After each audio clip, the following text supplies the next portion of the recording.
qué interesante su invitada anterior. ¿Eh? Sí, muy interesante. Ana María Molina, un Sí. saludo grande. Doctor, Cuénteme. cuénteme del síndrome ¿Metabólico? Exacto. Sí, qué interesante. Pero que primero lo presento, pues. me va a presentar. Clínico aquí estoy. nefrólogo. Muchas gracias. Ajá. Sí, clínico y nefrólogo, Sí, exactamente. nefrólogo, sí. Y cada día vemos más en boga el paciente con sobrepeso. Cada día vemos más en boga que ese paciente con sobrepeso le hacemos un examen y tiene colesterol elevado, colesterol bueno, el HDL bajo, triglicéridos elevados, el diámetro de cintura está por encima de 95. Estos pacientes pueden tener hipertensión arterial y una cosa que se llama disglicemia, que es una glucosa por encima de 95. Okay. Estos pacientes tienen lo que se llama síndrome metabólico, y el síndrome metabólico es un estado prediabético, es un estado proinflamatorio, y estos pacientes tienen 2 veces más riesgo de morirse del corazón que la población general. Es decir, el hecho de tener un síndrome metabólico puede acompañar a daño del riñón, puede acompañar a la presentación de hipertensión temprana y de diabetes tempranamente. Y una vez que ese paciente tiene 2 balas en el tambor con el que juega la ruleta rusa, que son hipertensión y diabetes, y si le sumamos una tercera que es el sobrepeso y la obesidad, pues ahí vamos a tener los problemas cardiovasculares, y esto hay que saber cómo combatirlo. Ok, perfecto.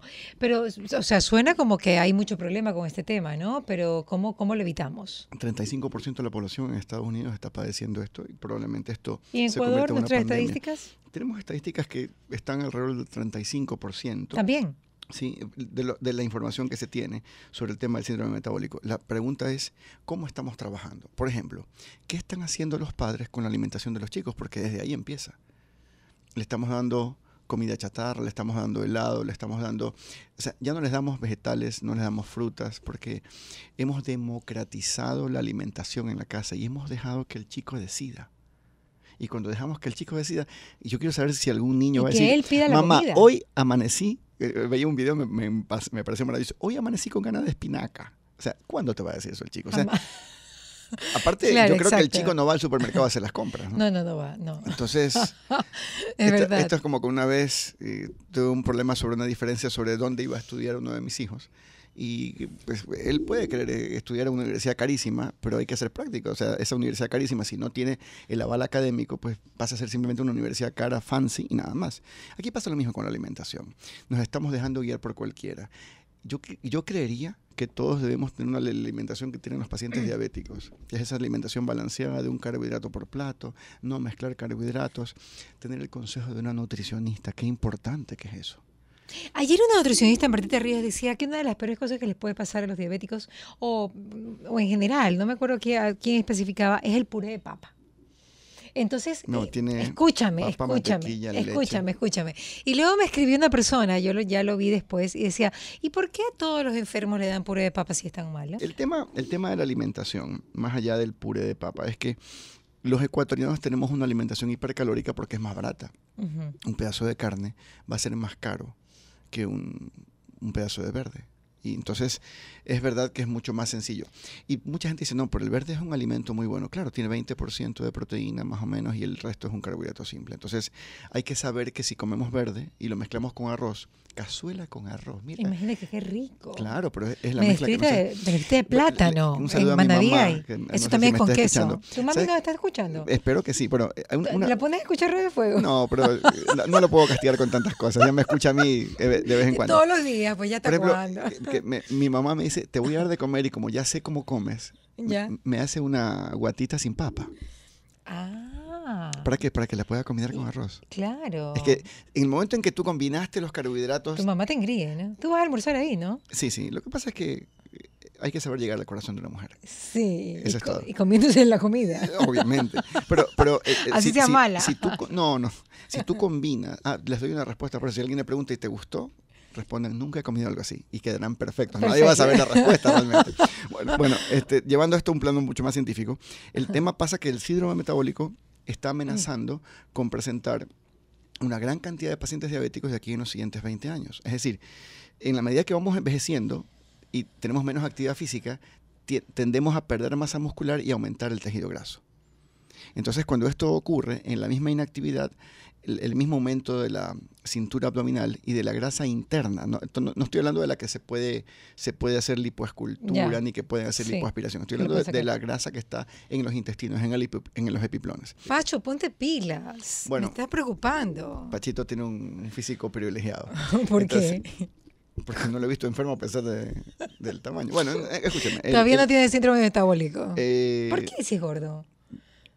¿Por qué no tiene síndrome metabólico si es gordo y come pésimo? En realidad hay que hacer diagnóstico. El diagnóstico se lo hace tomándole la presión al paciente, midiéndole los triglicéridos si están elevados, viendo el colesterol bueno, el HDL si está bajo, viendo su presión arterial y viendo su glucosa en sangre. Y a estos pacientes se les hace también un perfil de prediabetes, que es para ver cómo está su producción de insulina. Y estos pacientes tienen un estado de hiperinsulinemia, o sea, un aumento de la producción de insulina porque parte de la insulina se pierde en el tejido graso y digamos que el porcentaje, se pierde un 30% de insulina. Y el páncreas lo que hace es volver a producir más insulina. Digamos que si produjo 100 unidades y se perdieron el 30%, produce 130 ese día. Eso se llama hiperinsulinismo. Y esa insulina que debe agarrar a la glucosa de la sangre y meterla dentro de la célula para transformar la glucosa en combustible, no actúa. Entonces eso se llama resistencia a la insulina y todo eso lo da la obesidad, todo eso lo da el sobrepeso. Y si a eso le sumas el estrés, ¡pum! Imagínate. Ya está, estás listo. El estrés está a la orden del día, ¿no? El estrés, la melancolía, la depresión, todo esto son factores que no son tontería y gravitan mucho sobre la presentación temprana de muchas enfermedades. La depresión como tal hace que el paciente pierda su autoestima, pierda su autocuidado, aumente de peso, no se cuide, no haga actividad física. Y cuando uno pierde el autocuidado, estamos extraviados totalmente. El autocuidado es lo que nos permite salvarnos si nos enfermamos porque retomamos el control de nuestra vida, no solamente con la medicación, sino con los cuidados higiénico-dietéticos. El autocuidado es lo que nos va a permitir vernos de una forma adecuada para presentarnos al mundo y para ofrecer nuestros servicios. O sea, si yo como un profesional de la salud me veo con sobrepeso, obeso, o estoy fumando, o estoy bajo efectos de sustancias psicotrópicas, alcohol, y así trabajo, obviamente mi trabajo se va a violentar y mi clientela va a disminuir. O sea, yo creo que tenemos que hacer un buen negocio todos. Y para eso tenemos que ser coherentes. Esa es la frase que debemos meter en la cabeza a todos. Y la coherencia tiene que ver que lo que pensemos y lo que digamos tenga mucha relación con lo que hacemos. Y esto lo digo porque yo tenía 60 libras encima de peso. Tenía 60 libras encima de peso cuando hace 8 años tuve el diagnóstico de diabetes, casi 9 años. Yo bajé el 25% de mi peso inicial. Entonces, todo mejoró. No me curé, pero todo mejoró. Me saqué la insulina que tenía. O sea, yo los invito a que ustedes cambien sus hábitos, a que ustedes se vuelvan a reenamorar de sí mismos para el autocuidado. El autocuidado los salva, el autocuidado hace que usted, si es papá, si es mamá, sus hijos lo sigan. Madres gorditas tienen hijos gorditos eventualmente, padres gorditos, parejas gorditos y todos gorditos. O sea, yo no digo que no tengamos nuestro momento a la semana de comer, de liberarnos un poco, pero tenemos que dosificarlo. ¿Síndrome metabólico es el preámbulo para la diabetes? Muchas veces sí. A veces 5 a 7 años después del síndrome metabólico aparece la diabetes. De hecho, cuando hacemos diagnóstico por primera vez de diabetes, ese paciente ya tiene entre 8 y 12 años de enfermedad latente. ¿Ah, sí?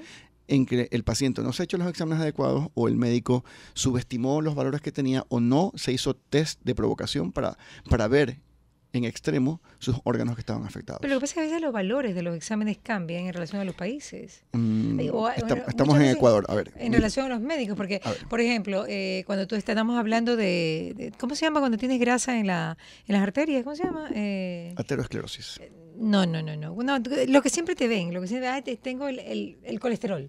Los niveles de colesterol en Estados Unidos son mucho más bajos que en Ecuador, tengo entendido, o las valoraciones. ¿Cuál es la valoración del colesterol? A ver, normalmente uno habla de un colesterol elevado por encima de 180 a 200. Pero eso es lo normal. Sí, las guías están siendo cada vez más rígidas, 170, por encima de 150. A ver, lo que pasa es que todo depende. Depende de si es que tú tienes una enfermedad preexistente. Si tienes hipertensión y diabetes, los valores van a ser mucho más rígidos. O sea, vas a tratar de que ese colesterol esté por debajo de 150, el colesterol total. Vas a tratar que el HDL esté por encima de 55 o de 65 si es hombre o mujer. Vas a tratar que los triglicéridos estén por debajo de 150. O sea, todo va a depender de tu preexistencia en cuanto a enfermedades. Por eso es que esto de aquí reviste de interpretación. No puedes tú decir, a ver, las cifras son diferentes en otros países. Estoy mal y estoy bien, no. Son estándares internacionales. De hecho, el 95 o 90 de cintura es una cosa internacional.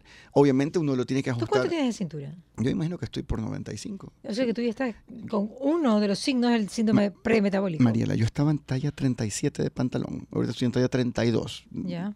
Tráigame una cinta métrica. Eso quería medir cinturas de todos los que estábamos aquí. En producción, se fue la producción. Sabes que mañana traigo la cinta métrica. La próxima entrevista traigo la cinta métrica. ¿Cómo no? Será un gusto. Perfecto, Esta semana voy a trabajar en el gimnasio terriblemente. Y voy a pasar, ya no voy a comer el puré de la abuela. Sí. Ok, pero vamos con los estándares de valoración en relación al colesterol. A ver, ¿qué es lo más importante acá? Saber que no hay una cosa que tenga que ver con inflamación y colesterol elevado. La inflamación lo mides por una proteína que se llama proteína C reactiva o PCR ultrasensible. Okay. Por encima de 2.5 ya tienes una elevación de la PCR. ¿Qué significa PCR? Va de nuevo, proteína C reactiva. La PCR ultrasensible se pide asociada a los niveles de colesterol cuando tú vas a diagnosticar síndrome metabólico. Más que nada para saber qué tan inflamado está ese paciente. Pero otro parámetro para ver inflamación es la grasa abdominal. Si el paciente tiene más de 95 de diámetro de cintura, ya sabes que ese paciente va a tener algún grado de inflamación. Y ese acúmulo de grasa, así como lo ves en la cintura, lo vas a tener en tu corazón, en tus arterias coronarias, en las arterias de todo tu cuerpo. Por eso es que hay que empezar a correr, porque una vez que ya se depositó la grasa en las arterias, es más difícil desgrasarlo. Hay ciertas drogas, por ejemplo la rosuvastatina, la atorvastatina, son medicamentos para bajar el colesterol, han demostrado bajar el grosor íntima media o el diámetro de la placa de grasa en las arterias.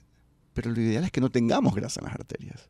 O sea, lo ideal es que no tengamos que medicar al paciente. Lo ideal es que un país como el nuestro en vías de desarrollo gastemos más en prevención que en el manejo de fármacos. Claro, exacto, por supuesto. Ahora, escúchame una cosita. El tema de que de bajar de peso significa que vayas a bajar tu colesterol y tal, porque yo he sabido que hay gente que así esté flaca, igual tiene el colesterol alto.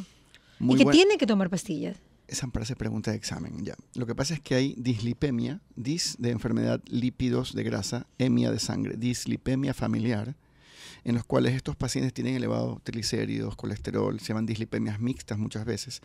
Y el padre era dislipémico. A lo mejor el padre murió a los 50 años de un infarto de corazón. El abuelo murió joven, a los 50 o antes de los 60 años. Entonces, no es lo mismo eso en estos pacientes que tener dislipemia provocada por sobrepeso.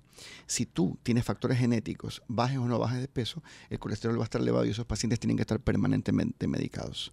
En actividad física, yo tuve un compañero en la carrera de especialista en nefrología que su padre había muerto a los 45 años y él tenía un colesterol normal, triglicéridos normales, pero tenía un colesterol bueno, el HDL, bajo, por debajo de 25.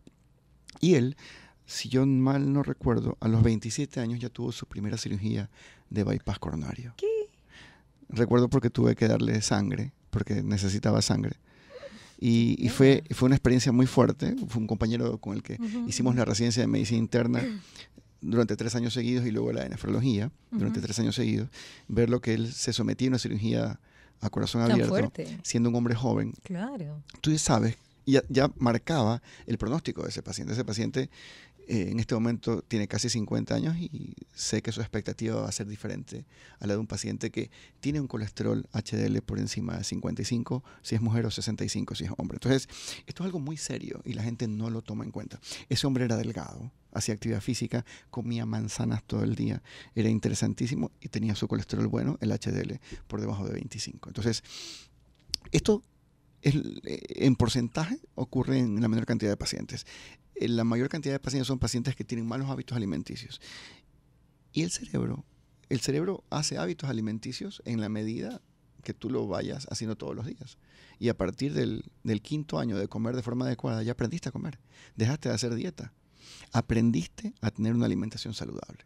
Entonces, creo yo que vamos a volver lo mismo. Coherencia, autocuidado, contacto con los profesionales adecuados.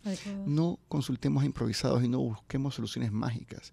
Bueno, escúchame, ¿cada cuánto tiempo una persona que pasa el 4º piso se lo hace? O sea, hay que hacerse una colonoscopía y endoscopía.